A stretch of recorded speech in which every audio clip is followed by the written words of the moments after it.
Rosh Hashanah on the Farm by Rabbi Ahuva. There once was a little girl named Abby who lived in the city with her mom. Abby's mom was a nurse who worked very hard to help many sick people get better in the hospital. She was very kind, smart, and brave.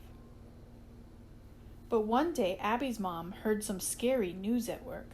There was a new sickness spreading across the world. It hadn't reached their city yet, but it would soon be on its way.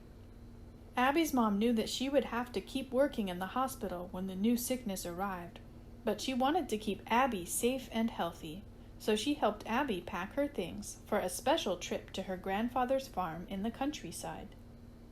Abby called her grandfather Saba. That is the Hebrew word for grandpa. Saba grew up in Israel on a kibbutz with lots of animals. Now he lived in America on a farm with lots of animals. Living with animals had always made him feel happy, even if they smelled bad sometimes. It had been a while since Abby had gone to visit her grandfather, but his farm was now the perfect place to stay. Doctors were telling everyone to keep their distance from other people to help stop the sickness from spreading. And the only person at Saba's farm was Saba himself. After unloading Abby's things, Abby's mom hugged Saba and Abby tightly before heading back to her car. "Don't get into too much trouble together," she said with a smile. "Don't worry, we'll be good," said Saba. "Love you," they each shouted while waving goodbye. Abby forgot how much fun it was to stay with Saba. He always said the most important job of grandparents was to spoil their grandchildren. Luckily, Abby loved to be spoiled, especially with ice cream for breakfast. Of course, Abby would get a stomachache if the only thing she ate was ice cream, so Saba and Abby would pick the freshest, most delicious vegetables from the farm and eat them for lunch and dinner.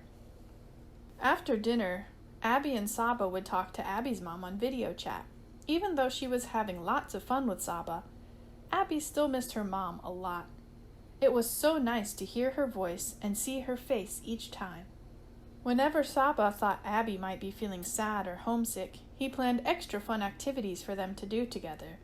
One of Abby's favorite activities was riding bikes. Saba had to pedal extra fast to keep up with Abby. Another one of Abby's favorite activities to do on the farm was to go fishing with Saba in the big pond behind the farmhouse. It was beautiful to look out at the water and so exciting when she actually caught a fish. The days were passing quickly at the farm. Abby realized that it had been a long time since she had last video chatted with her best friend Maya. Abby and Maya went to regular school and Hebrew school together, and always sat together at Rosh Hashanah services. When they talked, Abby realized that it was getting close to Rosh Hashanah. Abby was sad that she could not be with Maya and her mom like she always was for this holiday. Maya said maybe they could celebrate together over video chat. Abby thought that was a great idea, but she didn't have anything with her to celebrate the Jewish New Year. Where was she supposed to get apples, honey, and a shofar? She was out in the middle of nowhere. Well, not nowhere. She was on a farm, and a farm had to have apples, right? One afternoon after riding bikes, Saba fell asleep in his chair. Abby decided to sneak out then to see if she could find some apples for Rosh Hashanah. Saba's dog Max heard Abby say apples and booped her with his wet little nose. "Follow me," barked Max as he led her to an apple tree. The next day, after fishing in the pond, Saba fell asleep in his chair again. Abby opened the front door quietly as Saba snored loudly. She sneaked out again, this time to look for some honey. First, Abby looked in the garden where she and Saba would pick vegetables. There was no honey in the garden, but there was a bee. So Abby followed the bee to its hive and promised to bring the bees fresh flowers with lots of pollen every day so that they could make more honey and share some of their extra honey with her. What else do I need for Rosh Hashanah? Oh, right, a shofar, Abby thought to herself.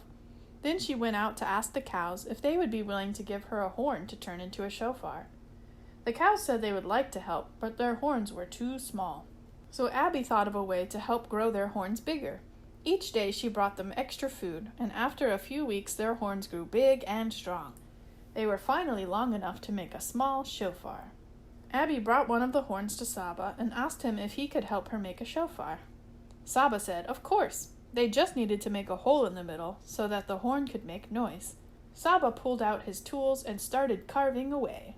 When Rosh Hashanah came, Abby was so excited to share the apples, honey, and shofar from the farm with her mom and best friend Maya in the city.